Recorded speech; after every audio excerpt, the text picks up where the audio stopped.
আপনি বাইরে ছিলেন বা মোদিজির সঙ্গে ব্যস্ত ছিলেন, একটা ঘটনা ঘটে গেছে রাজভবনের বিরুদ্ধে সরাসরি, রাজ্যপালের বিরুদ্ধে সরাসরি একটা মারাত্মক অভিযোগ উঠেছে এবং যেটা বলা হচ্ছে যে অভিযোগটা প্রথম নয়, ওই মহিলার ক্ষেত্রে আগে হয়েছে, আরেকজন ডান্সারের ক্ষেত্রে তার আগে হয়েছে।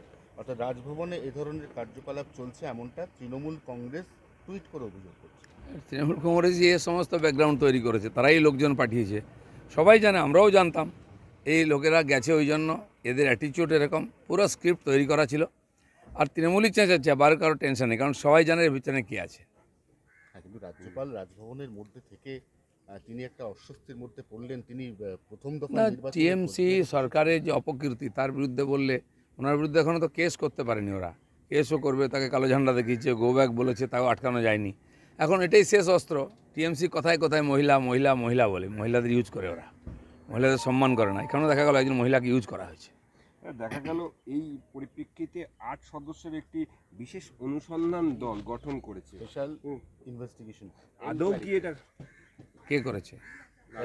লালবাগে পুলিশ। ঠিক আছে, এটা তো পুলিশ করবেই, কারণ একটা কমপ্লেন আমার নামে আপনি করুন, সঙ্গে সঙ্গে অনুসন্ধান দল হয়ে যাবে। বাকি হাজার হাজার কোটি টাকা লুট, খুন, ধর্ষণ, আর সন্দেশখালিতে মহিলারা রাস্তায় দাঁড়িয়ে বলছেন তাদের উপরে কী হয়েছে, কজন অ্যারেস্ট হয়েছে? তারাই বাড়ি থেকে টিএমসি নেতাকে কলার ধরে টেনে নিয়ে এসে জুতো পেটা করে পুলিশের হাতে দিচ্ছেন। পুলিশের কী যোগ্যতা আছে আর সরকারের কী ইচ্ছা আছে আমরা জানি।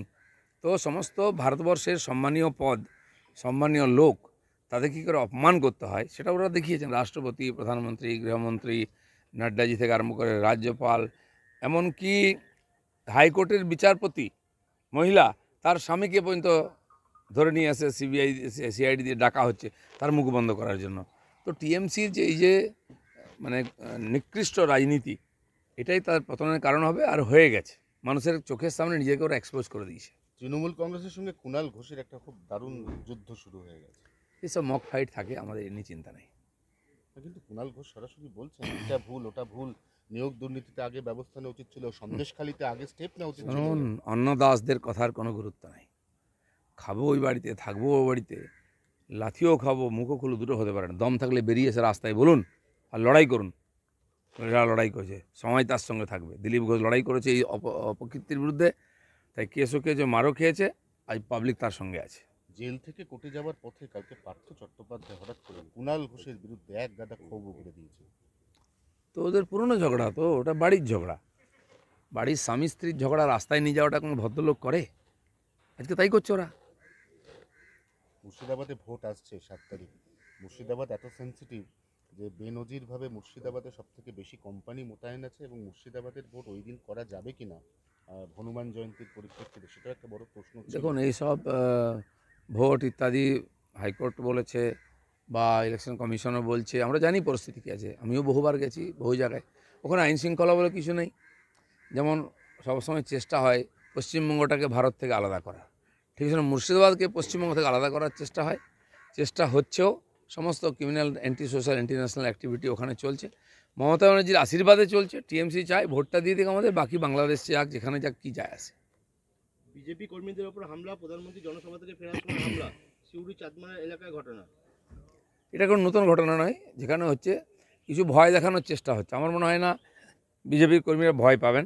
এই ভয়ের বিরুদ্ধে লড়াই করে আমরা দূর পৌঁছেছি। এবারে শেষ ধমকি চমকি ওরা দেবে, তারপরে কী হয় সেটা আমরা ঠিক করব। আনন্দপুর এবং ডায়মন্ড হাবড়া থানার আইসিওসিকে সরানো হচ্ছে কমিশনের নির্দেশে। অনেককেই সরাতে হবে। খোলাখুলি টিএমসির ক্যাডারের মতো কাজ করছে। আমার ওখানে এক দুজন ওসি আছে, তাদেরকে আমি জানি। আমি চাই না এইসব মারপেচের মধ্যে পড়তে। তারা অ্যাডমিনিস্ট্রেশন দেখছে, দেখুক, কারণ কি তাদেরকেও আরও চাকরি করতে হবে বেশ কিছু বছর। এরকম চিরদিন চলবে না, দিদির আঁচলের তলায় বসে রাজনীতি করবেন আর প্রশাসন চালাবেন। তারপরে তো রৌদ্রের মধ্যে আসতে হবে, তো খোলা মাঠে, তখন হিসাব আমরাও বুঝে নেবো কে কত। আর সব রেকর্ড করা আছে, যেমন ওদের নেতারা চমকাছে তাদেরও, আর যে তাঁবেদারি পুলিশের অফিসাররা করছে তাদেরও রেকর্ড আমাদের কাছে আছে। লক্ষ্মী ভাণ্ডার সরকারের মেরুদণ্ড, সরকার দাঁড়িয়ে আছে লক্ষ্মী ভাণ্ডারের ওপর। মমতা বন্দ্যোপাধ্যায় জিতলে গোটা ভারতবর্ষে লক্ষ্মী ভাণ্ডার চালু করবে। শিক্ষামন্ত্রী বাচ্চু বসু মন্তব্য নিয়ে বিতর্ক ছড়াচ্ছে। জয় বাংলা স্লোগান দিয়ে দেশের প্রধানমন্ত্রী হবেন, দেশের লোক স্বীকার করবে? পশ্চিমবঙ্গের লোকই স্বীকার করছে না। কী বলে, শত্রুঘ্ন সিনহাও কি জয় বাংলা বলছেন? ইউসুফ পাঠান, কীর্তি আজাদ, এরাও কি জয় বাংলা বলছেন কি স্লোগান? জিজ্ঞেস করুন তো। আর ওরা কি বলছেন সন্দেশখালী মহিলাদের সম্বন্ধে? এই যে যারা ফরেনার এসছেন, পরদেশি, তাদের মতামত জিজ্ঞেস করুন একবার যে আপনি কী বলেন, জানেন এরকম ঘটনা ঘটেছে, মহিলারা কী বলছেন। তো এইসব ড্রামাবাজি, এই সার্কাস পার্টিকে আমরা তুলে দেবো ইলেকশনের পরে।